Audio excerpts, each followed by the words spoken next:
Jane Thurgood-Dove woke up on a normal Thursday and went on with her day. In the afternoon she picked up her kids, and once she made it home she was the first out of the car. This is where she met her killer. An unknown man proceeded to shoot her repeatedly before he ran to a getaway car.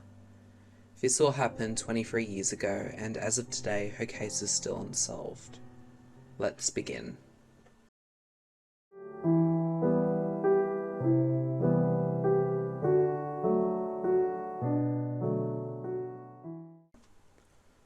Jane was born on the 17th of March 1963 in Australia. She lived in Niddrie, Victoria and had 3 young children, aged 3, 5 and 10 years old. Jane picked up her children from school on the 6th of November 1997 and arrived at her home on Muriel Street. As she climbed down from a 4WD car, her kids remained in the vehicle. She was approached by a male described as a short, pot-bellied man.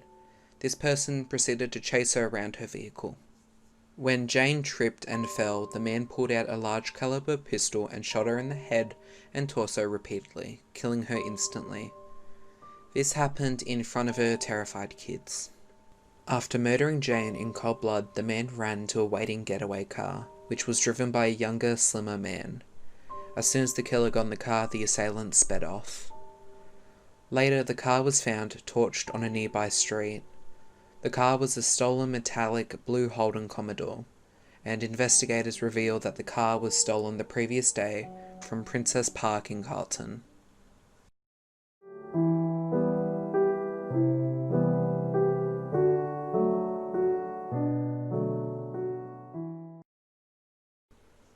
Most victims that are murdered are killed by people they know, so it wasn't surprising that the police considered Mark Thurgood-Dove a suspect, as he was Jane's husband. However, police investigations only supported the fact that the marriage was happy and healthy. Furthermore, Mark was a hard-working man with no criminal record. In April 2000, Mark consented to a polygraph test, which he passed. Since then, the police have eliminated him as a suspect.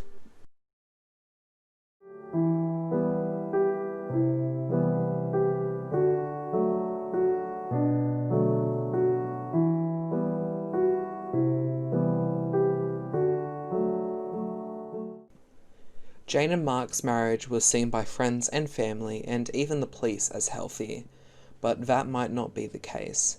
Jane revealed to at least 2 of her friends that a well-respected police officer had an obsession with her. It turns out that the policeman was diagnosed with depression after her murder. It's not known, however, if the 2 had an intimate relationship. In 1998, Melbourne's Herald Sun had a front-page headline which said the policeman was the prime suspect in Jane's murder. It's believed that he admitted to loving Jane and asking her to leave her husband, but denied killing her. It was speculated that the policeman hired 2 hitmen to kill Jane when she refused to leave her husband. The officer was interviewed by the homicide squad 3 times. The police officer had no alibi for the time of Jane's murder, and he failed a polygraph test on the 29th of April 2000. Police could not find sufficient evidence, however, so he wasn't charged with the murder of Jane.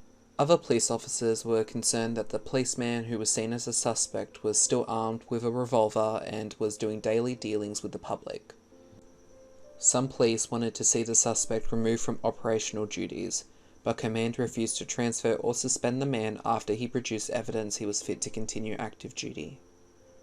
On the 7th of October 2003, the Herald Sun quoted a senior homicide detective eliminating the policeman, who was the prime suspect in Jane's murder.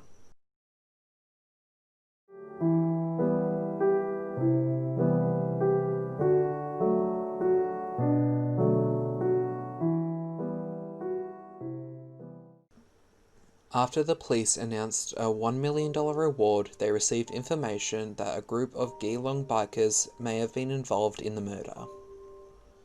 It was said that Jane was mistakenly murdered, with the real target being a woman of a similar appearance with a 4WD who lived like her. The real target lived on the corner property on the same street as Jane. Police offered a potential immunity deal to a former biker suspected of being the getaway driver in return for identifying the people who organised the hit. 2 other men are believed to have stolen the vehicle and committed the murder, but they died sometime after Jane's passing. Since then, there's been no further information in relation to who killed Jane.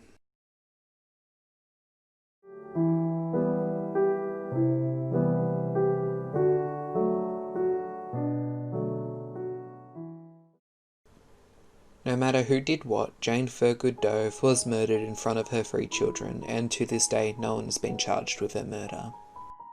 I was unable to find much information online about this case. If I find additional information or if this case ever gets solved, I'll make a follow-up video. Please let me know your thoughts about this case and consider subscribing so you are informed when I upload next. All sources and links are in the description below, and thank you for all the support. I'll see you in the next video. Goodbye.